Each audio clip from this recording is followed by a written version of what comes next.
Alrighty, everybody, we're going to do some learning today. We've seen the name Alekhine pop up a few times, and I promised I would go back and take a look and see what was developing, what those games were like, and were they interesting to us. First thing I learned was that I've been mispronouncing it this entire time. So it should be closer to Alekhine or Alekhine. They are named after Alexander Alekhine, who was born in Russia in the late 1890s, and he lived both in Russia and France, I believe. He lived during a very tumultuous time geopolitically with between World War I and World War II. I don't know Alekhine personally. I don't know what his personality was like. I don't know who he was as a human being. I don't know any loyalties, and I'm not even going to go into that, but suffice it to say that geopolitically during the 1920s and 1930s, there was a lot going on in the world between Europe and Russia, and we'll leave it at that. Alekhine moved to France. He was considered one of the top players of chess in the world, and him as a chess player was actually the fourth world champion, and technically the only world champion never to lose the title. Sadly, he passed away in 1946, but we know that he took he defended his title in 1937, I want to say. I know that he played in both the world championships in 35 and 37. I don't know what other major tournaments he played in after that, but he maintained his world championship title right through his passing. At that time, when he died, the title was considered forfeit, and they went looking for a new candidates for the championship. However, Alekhine is the only person ever to never lose or give up his title. So that's something interesting about him. His play style could be classified as somewhat aggressive. He liked to look for attacking chances, and he liked to keep players on the back foot. The opening that's named after him demonstrates this, and we're going to talk about it pretty quickly. It starts with an e4 pawn opening from white. We've seen e4 openings in many lines. We know that e4 can develop into an attacking position for white from like the Ruy Lopez, or a positional advantage, looking to stack small advantages on top of each other like the Italian game. But what Alekhine did, and I know I'm going to mispronounce the name a bunch of times, so I apologize. But what Alekhine did was introduce the world to a strong counterattack. This is how we move into what's known as the Alekhine, or Alekhine. And I know I'm going to get it wrong, so if I say the name any one of those three ways, just know that I'm meaning the same thing. There are four main lines that I'm going to talk about, and I'm going to try to go through them quickly. The problem with, what Alekhine is trying to do with this kind of attack, and what this line is named after, is it is trying to set up counter attacks for black. If white is looking to control the game through positional advantages or normal type of attacking and controlling, Alekhine is trying to disrupt white's plans, take advantage back, take the initiative back, and create counterattack opportunities, which puts black in the driving seat and forces white to a defensive position. So the most common, or I should say the best response that we're going to see is what's called the modern variation. We'll talk about the modern variation. We're going to talk about, briefly, we're going to talk about the 4-pawn attack and the exchange / 3-pawn exchange. I am going to briefly mention the Scandinavian. The reason I want to talk about the Scandinavian is most players from the white perspective, especially in our rating level, do not have the Alekhine defense in their back pocket. It is going to be a surprise to them, and they are going to go off book pretty quickly. One of the hallmarks of the Alekhine is that it gives black lots of chances to make decisions and switch things up, and forces white to make responses. So there are many opportunities for black to force white outside of their preparation. So at our rating level, we're we're probably going to not see a lot of people know the Alekhine, in which case they're going to fall back onto some pretty standard opening principles, right? So if I were facing this and I didn't know what to do, my next response would most likely be knight to c3, a developing move with tempo defending my pawn. At which point in time, we now know the best response for black is to push d5. This brings us into the Scandinavian variation, and it allows black to, again, take the initiative, disrupt white's plans, and force white to respond. So now there is a double attack. There is an attack here, a double attack on the central pawn of white. White's purpose for pushing e4, we're taking that away by immediately attacking it. And we are setting up our own defenses. Now, from here, most likely, you've got two major options. Number one, white can capture or white can push past. If we look at the database, you'll see that both of those moves are likely. If we capture, so from the Scandinavian, if white captures, we can just see a full exchange. And now, what have we accomplished? Well, from the white's perspective, nothing, right? There's really nothing that white has done. The game is basically reset to 0. Black's queen is out in the open. So maybe there's a target, right? Maybe white can spend some time targeting black's queen. Black is saying, well, we've reset the game to 0, but we now have the first move of bringing our queen out. So we are taking the initiative by taking some of the tempo by already having one piece developed. So we are ahead of the game now, whereas typically white is ahead of the game in tempo. So that's one of the variations, is this quick Scandinavian exchange. Let's delete back here. So once black pushes d5, another variation is what happens if white just continues to push past. This is technically the better option for white. White should do this.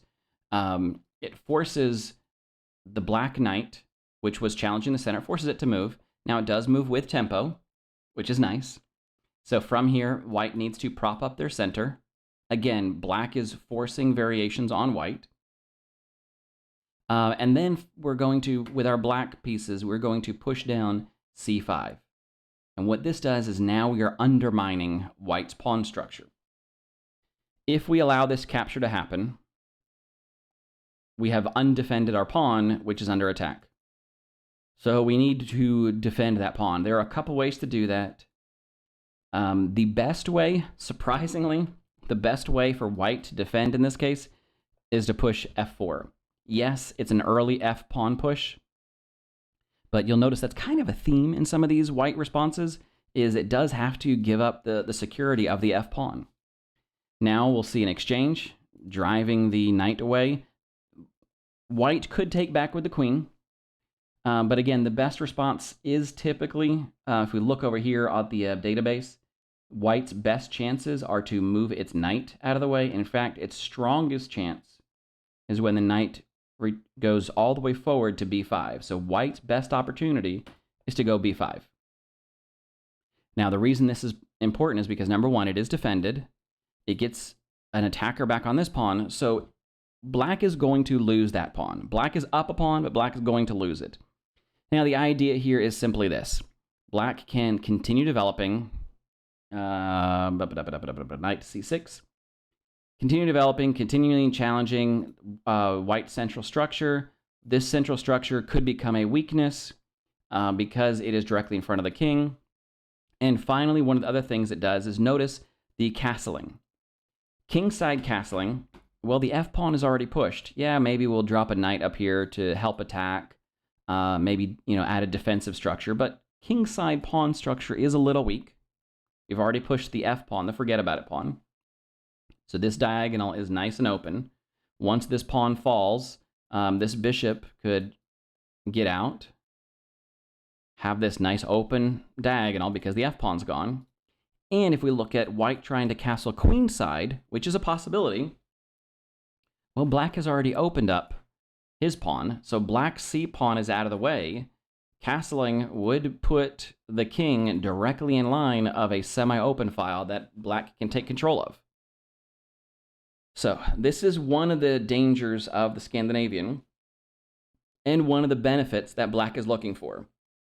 Black is saying, I am getting my pieces out. I am attacking the center. I am forcing white to respond. And, even something like that. The king now has to defend with something like that. We can move this back, have this nice strong diagonal.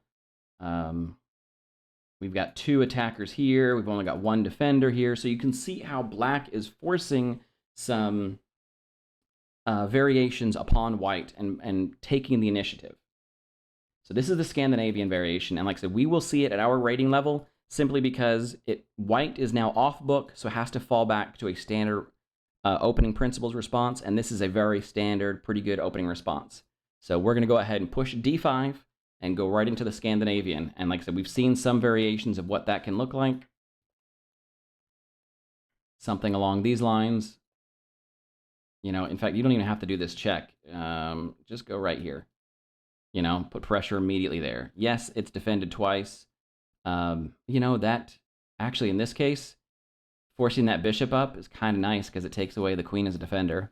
Huh, interesting. Okay.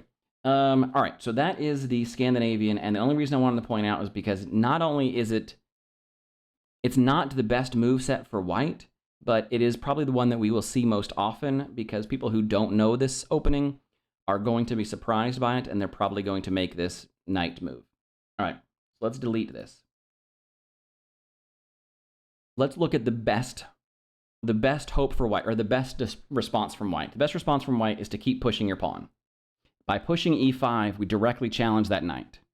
The knight is going to move out of the way.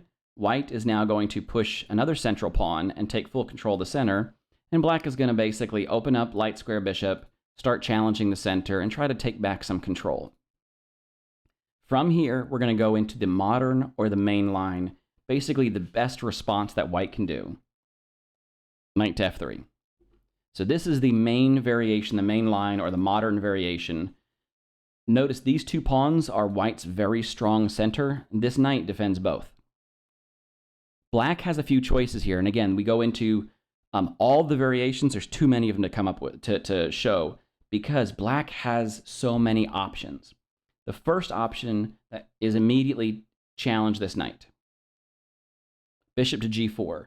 Now the reason this is strong is because if this knight is defending this central structure, we can immediately challenge it. White probably could leave it undefended, right? Bring the queen out, right? Could happen. Most likely we will see bishop to e2. This is most likely response.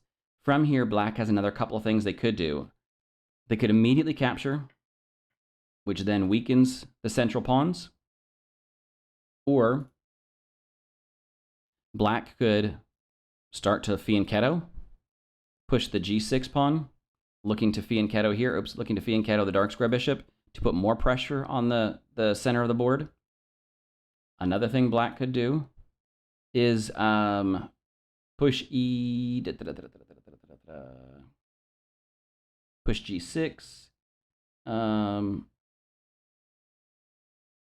I've got my notes confused here. Hang on a second. Okay, yep. So bishop e2, followed by e6 is a very strong response.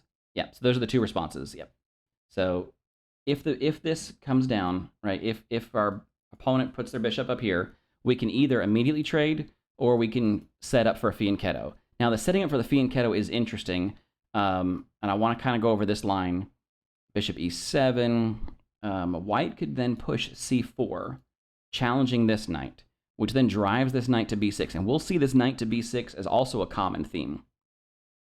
The knight to b6 followed up by, say, knight to c3. And you notice this structure almost looks like queen's pawn or a queen's pawn gambit.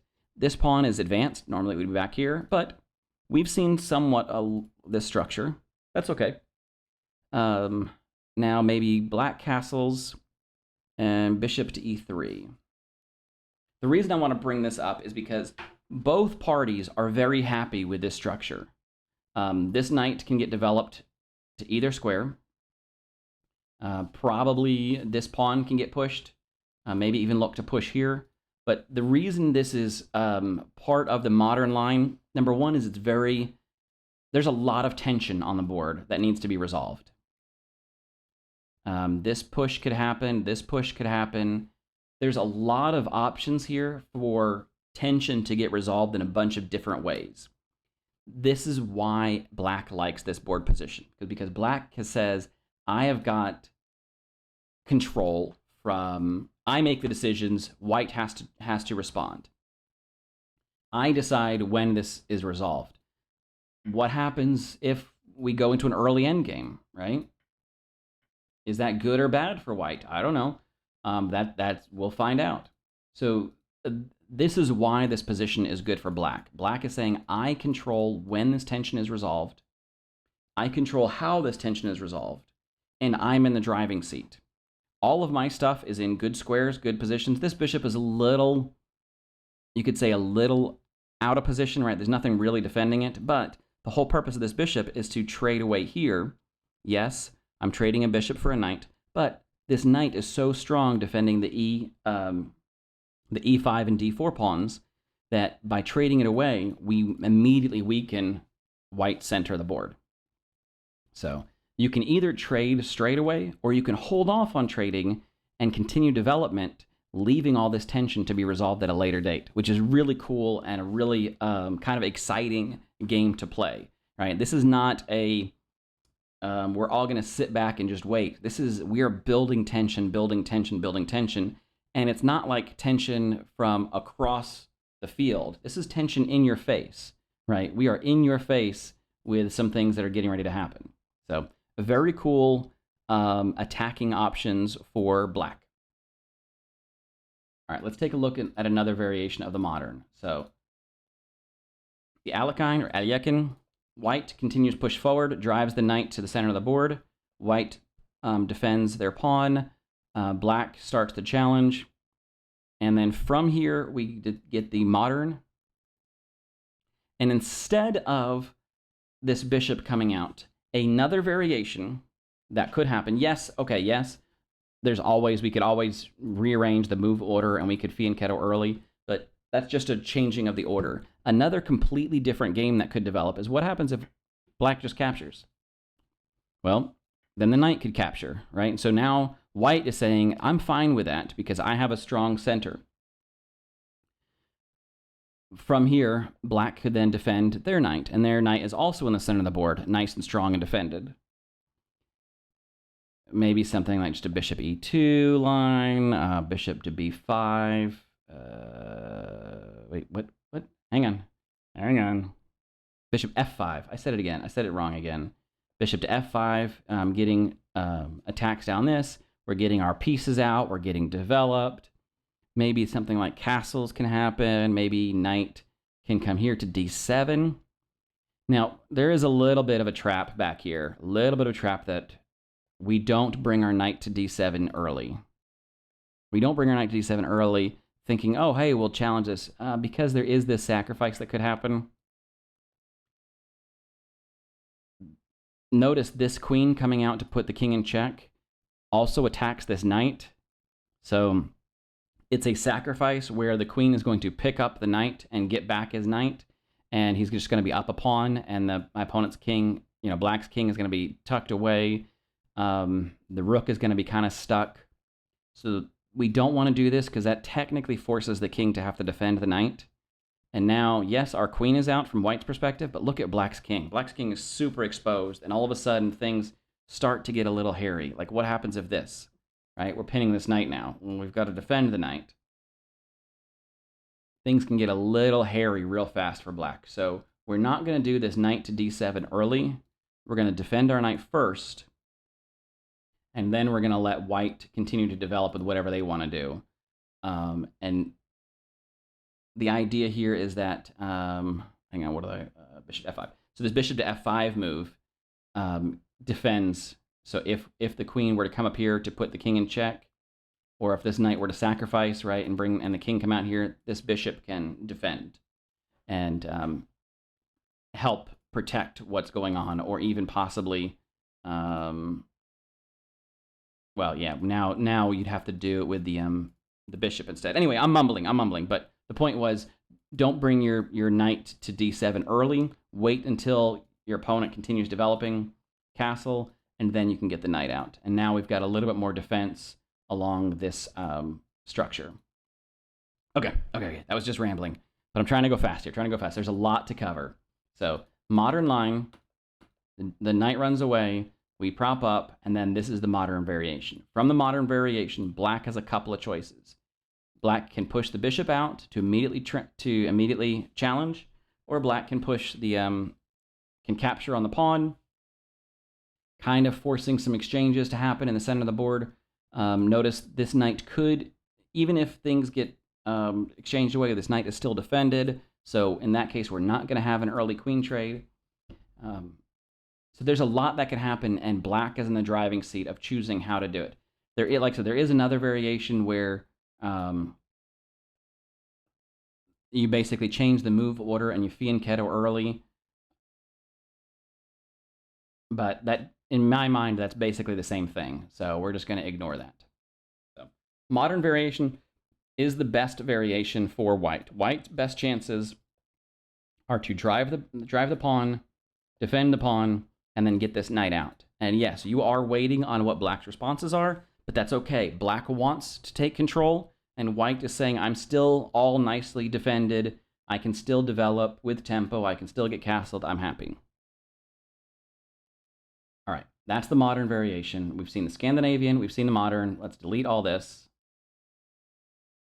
Let's take a look at what can develop if we don't go to the modern. So again, the best response that white always has is to push this pawn to force the knight away, defend the pawn. Black's going to attack the chain. White now has an option. Instead of going to the modern variation, white has an option to push the c4 pawn, kind of like a queen's pawn game. This immediately attacks the knight.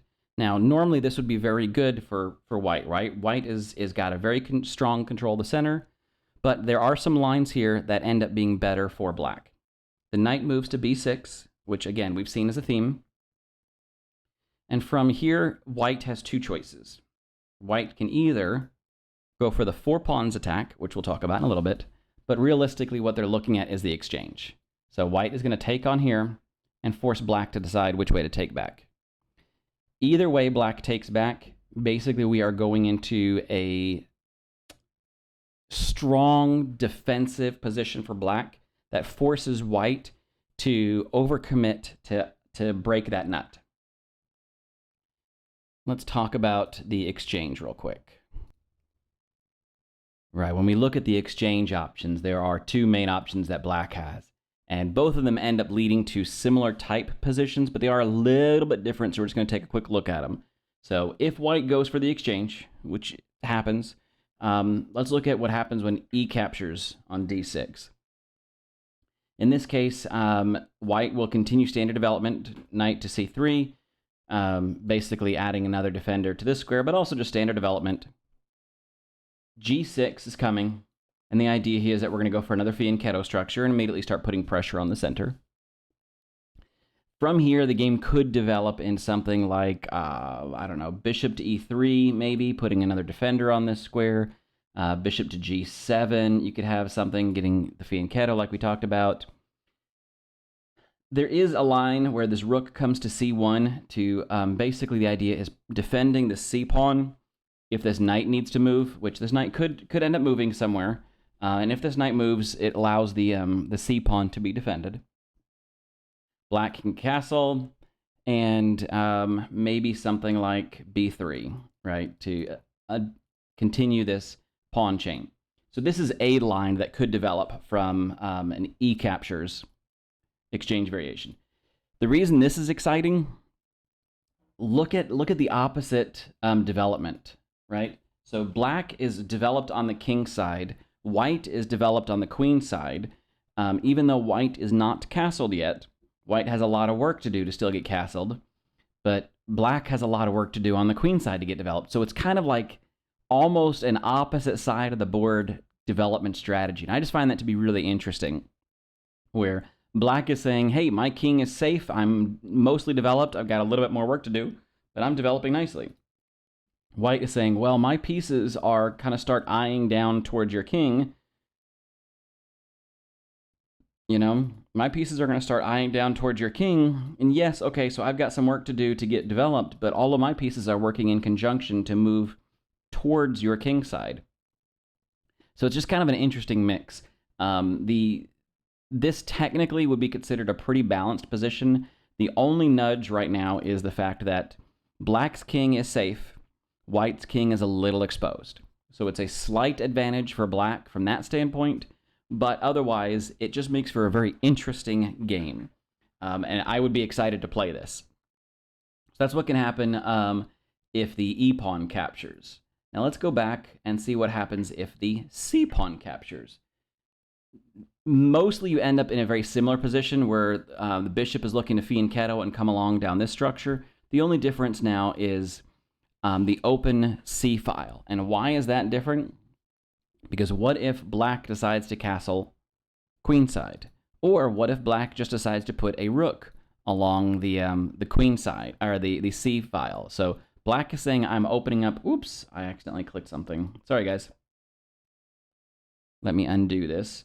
Something like this, defending, get the d6 pawn, and then we're going to go for the exchange variation. So we're going to bring our third pawn into the attack. So this is a 3-pawn exchange. Knight to b6, which is common, and then we have this exchange, and we're going to go for the c pawn exchange. What could happen here is, let's say, again, knight to c3, standard developing move, maybe g6, preparing for the fianchetto. Maybe we have a bishop to e3, just like we did in the previous variation, and bishop to g7. Maybe you end up with something like, what is it after here? Knight to e2. Now the reason I'm gonna show knight to e2 from this variation is what happens if this bishop tries to move down on this side of the board.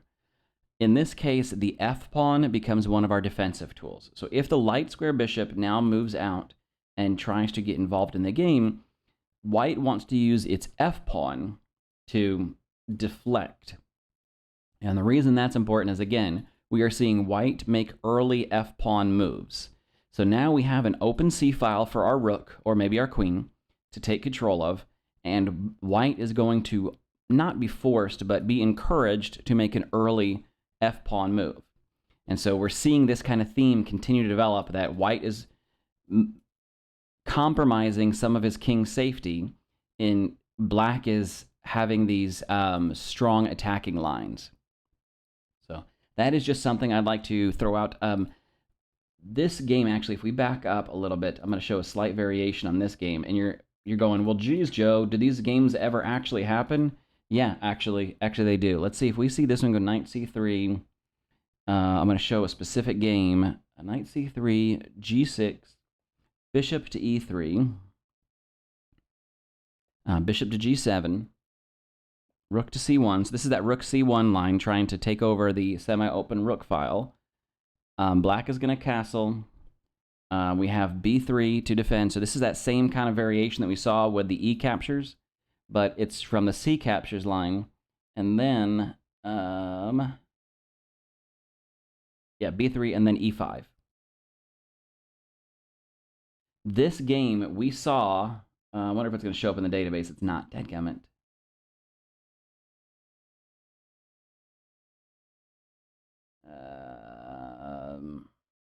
I don't know their usernames. Either way, okay, so bishop, pawn to c5, or e5, excuse me.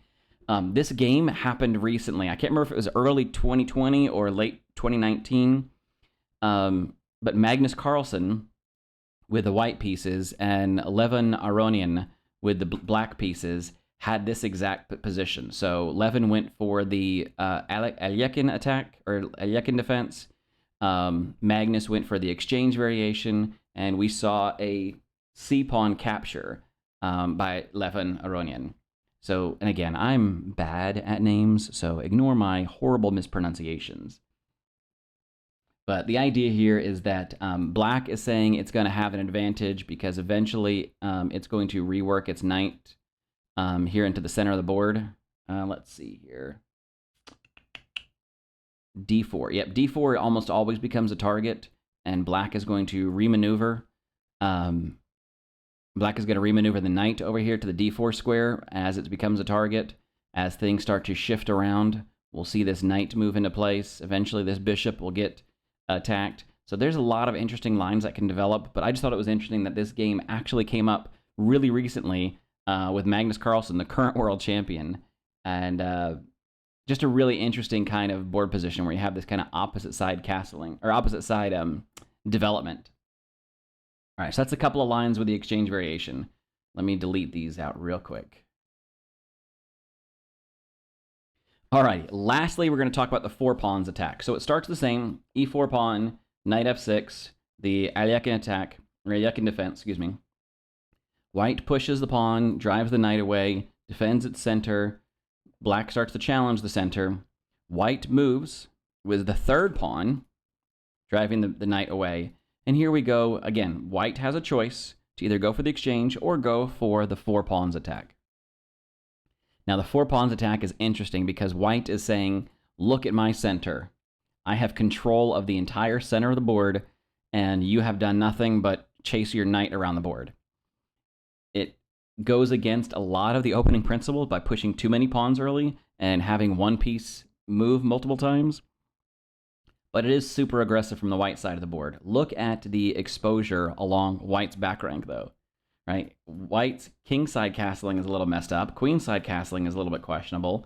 All these pawns out. So it's just a really interesting attack. Now, from here, there are a couple of options. And again, a lot of these move sets by white, right? So white has a couple of options, right? White from here could go with the modern defense or the 3-pawn exchange or 4-pawn attack.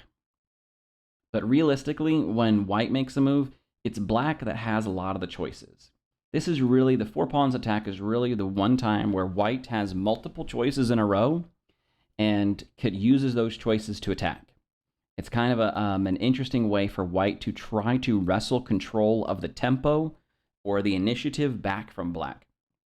But I'm just going to throw this out there. Again, from this position, the 4 pawns attack, it's very aggressive by white. Black has a couple of really interesting responses. So yes, we can still go for a fianchetto line, right? That's always an option for a straight up for black. But some of the interesting defenses are, what if instead of a simple fianchetto, we go for this aggressive move? This g5, well, white is like, well, what am I going to do? So either I'm going to drop a pawn and have to retake. White can capture. Now that lets black capture here on the e pawn. D captures back on the e pawn. And let's see here. Right. And then we capture on, then we do an early queen trade. So now what this is saying is black is saying, okay, we are now shifting to an early end game.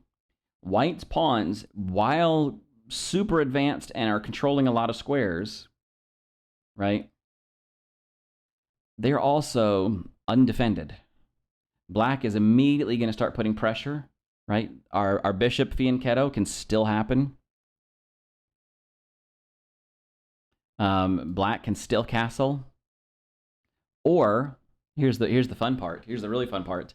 What if black were to, say, bring pieces out this way, right? Get the bishop out maybe to, let's say, knight can move to c6, and maybe we see like knight f3 getting defenders onto these overexposed pawns. Maybe the bishop comes out here, something like g4, immediately undermining the knight here. Okay, maybe my bishop also has to come here to defend a little bit. Now, what if we go with the queenside castle? Look at this open file on the d file directly in front of the king. Now, all of a sudden, black's counterattack has taken serious form. Right? This bishop's going to come up here, put pressure along that pawn, connect our rooks. Black is fully developed. White is struggling to maintain control over his extended pawns, and the king is being chased all over the board. So it becomes a really, really interesting attack from both perspectives. I don't know if I would want to play this game from White's perspective. White thinks it has an advantage by taking control of all this space, but black looks to undermine it. What is this, the Cambridge Gambit? right? We're gambiting a pawn. So you take a pawn, I take a pawn, we exchange. So technically white's up a pawn, right? 1, 2, 3, 4, 5, 6, 7 to 1, 2, 3, 4, 5, 6. So technically white's up a pawn, but I mean, come on. How crazy does this board develop, right? Like what? Yes, from white, like white has plenty of options to continue to develop and defend and blah, blah, blah. Like we turn the engine on, you know, it's a minor advantage to black. It's not a massive advantage, but sure does make for an interesting game, doesn't it? So that's one variation of the 4 pawns attack is if we go G5. The other one is just more simple. Just captures back on the E pawn. Now, the difference here is that this D4 pawn exists. The D4 pawn is going to become a target. It is already a backwards pawn, and it is now going to become a target. Black does not have to do anything really overly ambitious to attack this pawn. This pawn will just naturally be a target. Let's say something like knight to c6, right? That develops with tempo, and then maybe we see something like bishop to e3 to kind of defend, and maybe we see bishop to f5, getting our bishop out before we close the position down a little bit. But you can see how this pressure is naturally developing, and white really doesn't have a whole lot of options. The f pawn is completely missing from white side of the board. Castling queen side is also a little bit iffy. My queen, or for black's queen, just simply has to slide up a little bit out of the way, and then we can castle queen side, and again put our rook driving down on that d4 pawn, and all of a sudden that d4 pawn becomes, like I said, just naturally becomes a target without doing a lot of work. But white is going to have to spend resources, time, energy to add defenders to this d4 pawn. So this is the 4 pawns attack. This is the main variation of the 4 pawns attack, as opposed to this, whatever this other one was called, the Cambridge Gambit, I believe it's called.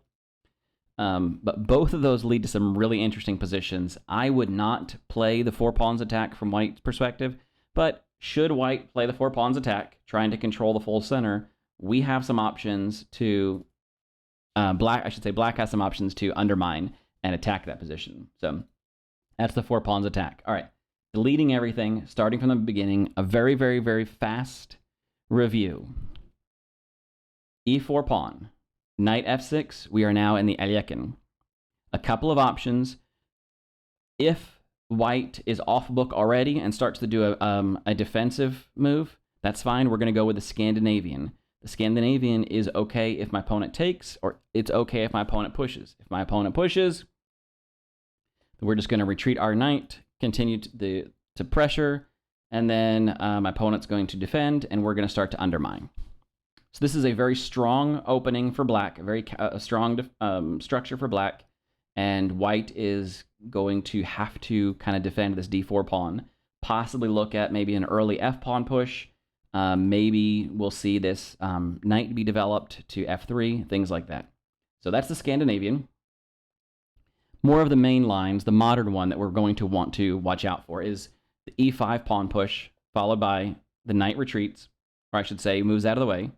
d4, followed up by d6, trying to attack the structure here, and then the modern, which we probably should expect to see, this modern attack, right? The modern variation defends these 2 central pawns, establishes white's strong center, and now black has a few choices. Do we start a trade here? Do we get our bishop out to g4 to immediately attack the knight?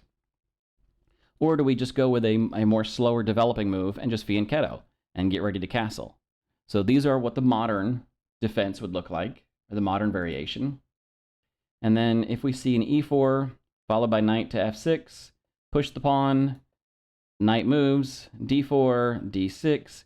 If we see the 3rd pawn join the attack, that's okay. The knight can fall over to b6. The knight on b6 is fine. From here, white can either push for the 4 pawns attack or push for the exchange.